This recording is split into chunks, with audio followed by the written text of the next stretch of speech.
उपमुख्यमंत्री एकनाथ शिंदे आणि परिवहन मंत्री प्रताप सरनाईक यांच्या देखतच शहरातील वेहालीवर कठोर शब्दात भाष्य करत सर्वोच्च न्यायालयाचे माजी न्यायमूर्ती अभय ओक यांनी ठाणे शहरात कायदे तर बदलत नाही ना असा परखड सवाल उपस्थित केला। ठाण्यात वाहन चालक रस्त्याच्या उलट दिशेने गाड्या चालवू लागले आहेत। आरटीओच्या नियमात काही बदल झाले आहेत का? शहरात काही नवीन संस्कृती उदयास आली आहे का? असे टोलेही त्यांनी लगावले।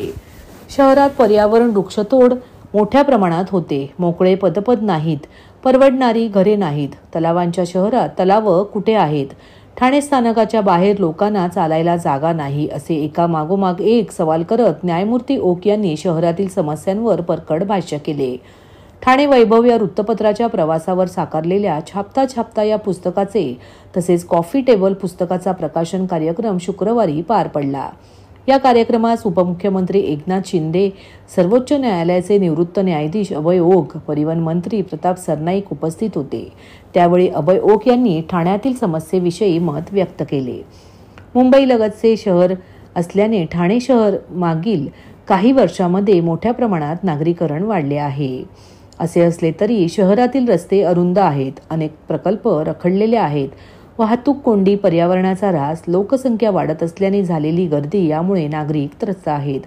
पाणी वाहतूक कोंडीमुळे नव्या समस्या निर्माण झाल्या आहेत। ठाणे शहरातील या समस्यांविषयी निवृत्त न्यायाधीश अभय ओक यांनीही प्रशासनाला खडे बोल सुनावले। दरम्यान ओक यांच्यानंतर एकनाथ शिंदे यांनी भाषण केले। 25 एकर जागेत सेंट्रल पार्क उभे केले आहे। त्यासोबतच 145 उद्याने आहेत, ती विकसित केल्याचा दावा शिंदे यांनी त्यांच्या भाषणात केला। तसेच त्यांनी जिल्हाधिकाऱ्यांना अभय ओक यांच्या सूचना नमूद करण्यासही सांगितले।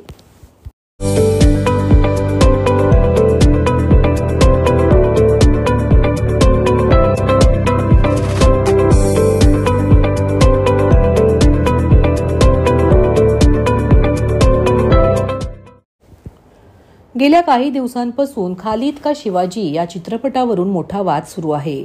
आता हा वाद शिगेला पोहोचला आहे। यामध्ये छत्रपती शिवाजी महाराज आणि त्या संदर्भातील इतिहासाबाबत चुकीची विधानं केली आहेत। तसेच छत्रपतींचा एकेरी उल्लेख करण्यात आला असल्याचा आरोप करत सकल मराठा समाज व मराठा क्रांती मोर्चा यांनी निषेध नोंदवला आहे। आज ठाण्यातील शासकीय विश्रामगृह येथे सकल मराठा समाज व मराठा क्रांती मोर्चा यांनी आक्रमक भूमिका घेत जोरदार घोषणाबाजी करत निषेध नोंदवला आहे। राज्यभरात शिवप्रेमी आक्रमक झाल्यानंतर आता माहिती आणि प्रसारण मंत्रालयाने चित्रपटाचे सेन्सॉर प्रमाणपत्र 1 महिना निलंबित केलं आहे। या कालावधीत चित्रपटासंदर्भात चौकशी केली जाणार आहे। त्यानंतर अंतिम निर्णय होईपर्यंत हे प्रदर्शन लांबणीवर पडलं आहे। खालीद का शिवाजी हा चित्रपट आज 8 ऑगस्ट रोजी थिएटरमध्ये प्रदर्शित होणार होता, परंतु हे प्रदर्शन थांबवण्याची मागणी राज्य सरकारने केंद्रीय आणि माहिती प्रसारण मंत्रालयाकडे केली आहे। आज मराठा क्रांती मोर्चा व सकल मराठा समाजाने निषेध नोंदवत हा चित्रपट प्रदर्शित होऊ नये अशी मागणी केली। तसेच निर्मात्यावर गुन्हा दाखल करण्याचा यावा अशी ही मागणी यावेळी करण्यात आली। सेन्सर बोर्ड अशा चित्रपटांना परवानगी का देतो असाही सवाल यावेळी उपस्थित करण्यात आला। या प्रसंगी सकल मराठा समाजाचे रमेश आंबरे तसेच सर्व पदाधिकारी व शिवप्रेमी मोठ्या संख्येने उपस्थित होते। सर्वात पहिले म्हणजे सकल मराठा समाजातर्फे 2 दिवसाअगोदर ही घोषणा झाली की याच्यावरती आपल्याला बंदी आणली पाहिजे, कारण त्यांनी महाराजांचा एकही उल्लेख केलेला आहे। खालीद हा कोण खालीद आहे, काय खालीद आहे, कोणालाही माहिती नाही।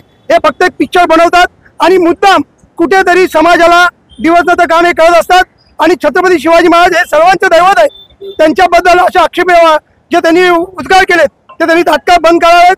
फक्त त्यांनी ते खाली ठेवावं आणि या चित्रपटात तात्काळ बंदी आणावी अशी मी आज इथे मागणी करतोय।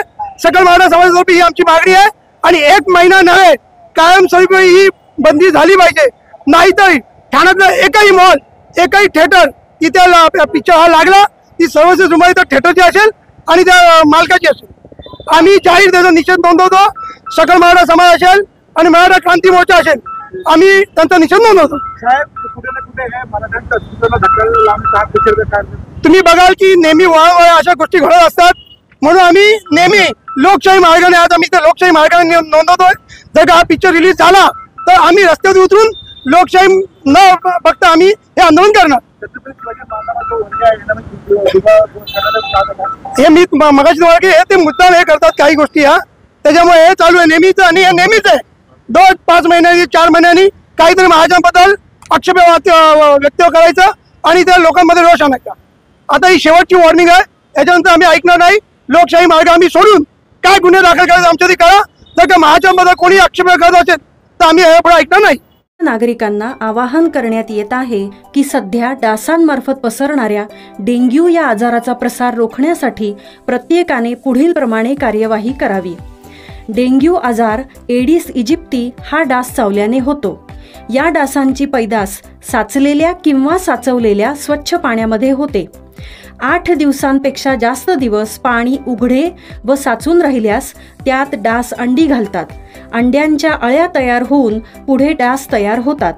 यासाठी आपल्या घरातील पाणी साठे, उदाहरणार्थ बॅरल्स, पिंपे, टाक्या, हौद, रांजणे इत्यादी दर आठवड्याला रिकामे करून घासून पुसून कोरडे करून पुन्हा भरावे. 1 दिवस कोरडा दिवस म्हणून पाळावा. पाणी साठ्यांना घट्ट झाकणे बसवावीत किंवा जुनी साडी, चादर, धोतर यांनी बांधून झाकून ठेवावीत, म्हणजे डास त्यात जाऊन अंडी घालणार नाहीत. घराच्या गच्चीवर, आजूबाजूला, अंगणात कोठेही पाणी साचू देऊ नये. भंगार सामान उघड्यावर टाकू नये, उदाहरणार्थ टायर्स, प्लास्टिक सामान, कुंड्या, टाकाऊ वस्तू इत्यादी. अशा सामानात पावसाचे पाणी साठून त्यात डेंग्यूच्या डासांची पैदास होते. घरातील कूलर्स, फ्रीजच्या पाठीमागील ट्रे हे देखील वेळोवेळी कोरडे करावेत. लक्षात ठेवा, नुसत्या फवारणीने डास घनता कमी होत नाही, तर त्यासाठी डास पैदास ठिकाणे नष्ट करणे ही आपल्या सर्वांची जबाबदारी आहे. कोणताही ताप अंगावर न काढता जवळच्या शासकीय रुग्णालयात मोफत औषधोपचार घ्या. अशा प्रकारे नागरिकांनी सहकार्य केल्यास डेंग्यूचा प्रसार रोखणे सहज शक्य आहे. चोरीला गेलेल्या मोबाईलचे आता नो टेन्शन, कारण या मोबाईलचे शोध घेणे आता पोलिसांसाठी सोपे झाले आहे. पोलिसांनी CIR पोर्टलच्या मदतीने मोबाईल चोरट्यांवर झडप घातली असून हरवलेले मोबाईलही हुडकून काढले आहेत. आतापर्यंत पोलिसांनी या पोर्टलच्या मदतीने तब्बल 103 मोबाईल हस्तगत केले असून लवकरच ते मूळ मालकांना देण्यात येणार आहेत. शहरात मोबाईल स्नॅचिंगच्या घटनांमध्ये वाढ झाली होती. तसेच मोबाईल गहाळ झाल्यामुळे अनेक तक्रारी ठाणे पोलीस आयुक्तालयाच्या हद्दीत दाखल झाल्या होत्या. या घटनांना आळा घालण्यासाठी भिवंडी गुन्हे शाखेच्या घटक 2, कल्याण घटक 3 व उल्हासनगर घटक 4च्या पथकांनी धडक मोहीम हाती घेतली. या पथकांनी CIR पोर्टलच्या मदतीने तपास करून 15,75,500 रुपयांचे तब्बल 103 मोबाईल हस्तगत केले. यात भिवंडी पोलिसांनी 40, कल्याण 47 व उल्हासनगर पथकाने 16 मोबाईल हस्तगत केले आहेत. भिवंडी गुन्हे शाखेच्या पथकाने मोबाईल लांबवणाऱ्या सराईत चोरट्याला जेरबंद केले आहे. सजाउद्दीन खय्यात उर्फ गुड्डू असे या चोरट्याचे नाव असून त्याच्याकडून पोलिसांनी 10 गुन्ह्यांची उकल केली आहे. पोलिसांनी त्याच्याकडून 1,13,000 रुपयांचे 10 मोबाईल जप्त केले आहेत. त्याच्या विरोधात भोईवाडा पोलीस ठाण्यात गुन्हा दाखल करण्यात आला आहे. 15 जुलै रोजी राबोडी पोलीस स्टेशन येथे सिगारेटचा गोडाऊनमध्ये चोरी झाल्याचा गुन्हा दाखल होता. त्या अनुषंगाने गुन्हे शाखेचे घटक 1चे पोलीस निरीक्षक सचिन गायकवाड, API घुगे आणि त्यांच्या टीमनं सदर गुन्ह्याचा समांतर तपास केला. त्याच्यामध्ये ACP शेखर बागडे यांच्या पर्यवेक्षणामध्ये CCTV फुटेज असेल किंवा तांत्रिक विश्लेषण करून आरोपी निष्पन्न करण्यात आले. ज्यामध्ये एकूण 3 आरोपी निष्पन्न झाले. एक महेंद्र कुमार मेघवाल हा राहणारा राजस्थानचा आहे, दुसरा राजेश कदम राहणारा मुंबई आहे आणि गणेश पाटीदार हा राहणारा राजस्थानचा आहे. असे 3 आरोपींना ताब्यात घेण्यात आलं. कायदेशीर त्यांना अटक करण्यात आली. त्यांच्याकडून सिगारेटचे बॉक्स, त्याचबरोबर चांदीच्या काही वस्तू होत्या आणि पैसे आणि रोख रक्कम आणि एक 2 व्हीलर गाडी असा मुद्देमाल, एकूण 10 लाखाचा मुद्देमाल हस्तगत करण्यात आलेला आहे, जप्त करण्यात आलेला आहे. तिन्ही आरोपींना मान्य न्यायालयाने उद्यापर्यंत दिनांक 8 रोजीपर्यंत पोलीस कोठडी रिमांड दिलेला आहे. सदरच्या गुन्ह्यामध्ये ही टोळी ही आंतरराज्यीय किंवा विविध राज्यामध्ये यांनी अशा प्रकारचे गुन्हे केलेले आहेत. पिंपरी चिंचवड, पुणे, मुंबई, ठाणे, नवी मुंबई, त्याचबरोबर छत्रपती संभाजीनगर अशा विविध ठिकाणी या टोळीनं आणि यांच्या साथीदारांनी गुन्हे केल्याचं निष्पन्न झालेलं आहे. अजून यांनी जे इतर ठिकाणी गुन्हे केलेले आहेत त्याच्यामध्ये यांच्यासोबत अजून 3 आरोपी असल्याचं तपासात निष्पन्न झालेलं आहे. त्या अनुषंगाने देखील आम्ही तपास करत आहोत. हे जे गोडाऊन असतील, सिगारेटच्या वस्तू ठेवलेल्या किंवा बॉक्स ठेवलेले जे गोडाऊन असतील किंवा लिकरचे बॉक्स ठेवलेले गोडाऊन असतील, या गोडाऊनची ते रेकी करायचे. त्या गोडाऊनच्या जवळपासची 4 व्हीलर आणि 2 व्हीलर ते चोरी करायचे. त्या 4 व्हीलरमध्ये टेम्पो किंवा ट्रक सदृश अशा वाहनाची चोरी करून तो मुद्देमाल चोरी केलेला मुद्देमाल त्या वाहनामध्ये भरून तो पुढे त्याची विल्हेवाट लावत. उद्यापर्यंत दिनांक 8 पर्यंत त्यांची पोलीस कोठडी आहे आणि हा जो त्यांनी चोरी केलेला मुद्देमाल आहे याचे रिसिव्हर राजस्थान किंवा इतर राज्यामध्ये देखील आहे. त्या अनुषंगाने देखील आम्ही त्यांच्याकडे तपास करत आहोत. यामध्ये 2 आरोपी आहेत, महेंद्र मेघवाल आणि गणेश पाटीदार. यांच्यावर पूर्वी गुन्हे दाखल आहेत. याच्यामध्ये महेंद्र कुमार मेघवाल याच्यावर 14 गुन्हे दाखल आहेत आणि राजेश पाटीदार याच्यावर एकूण 24 गुन्हे दाखल आहेत.